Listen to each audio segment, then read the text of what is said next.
Yeah, hello everyone. My name is Andrea Schnepf from Forschungszentrum Jülich in Germany, and I'm happy to be here at this great summer school in Cages, Corsica. And I was contributing on the topic of root water uptake and the role of roots in the soil water cycle. The topic of roots has followed me for 20 years now. I've been following the topic of roots for 20 years now, and they're becoming more and more important from different perspectives. So we have, from the agricultural agronomic perspective, now many requests of researchers or even practitioners who ask us, which are the root rates we should aim for in breeding, for example, that we can sustain our production. But also, of course, from an ecological point of view, roots are becoming more and more a point of interest also in Earth system modeling, and I find this very fascinating, also in the discussions during this summer school. And so my contribution was about modeling approaches of what we call the root hydraulic architecture.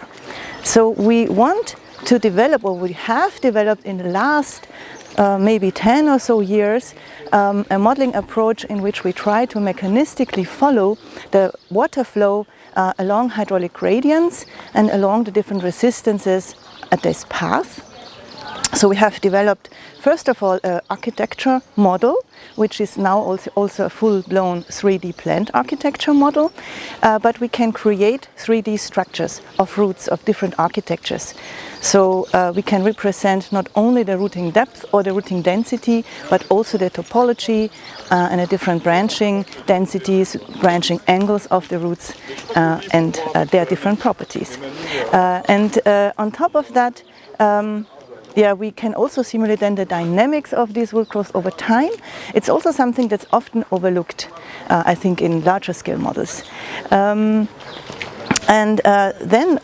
For the root hydraulic architecture, so the hydraulic part, we also try to use information of, let's say, root anatomy, anatomical cross-sections of roots, to derive the resistance of the root tissue to the water flow in radial direction, which means water moving between soil and root xylem, and then axially the water flow through the plants to the leaves and into the atmosphere.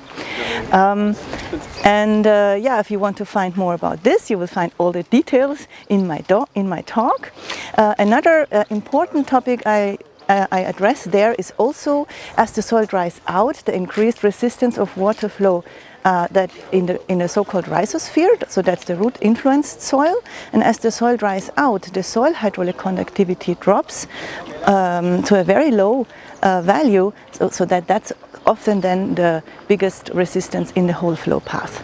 And we found then ways to derive the soil root hydraulic architecture, first of all in a 3D complex model, but from that we also derive simple function in the end, which only has 2 parameters and which is now ready to be implemented in other models, for example land surface models. And I think here I'll have a lot of discussion in the following days about this topic.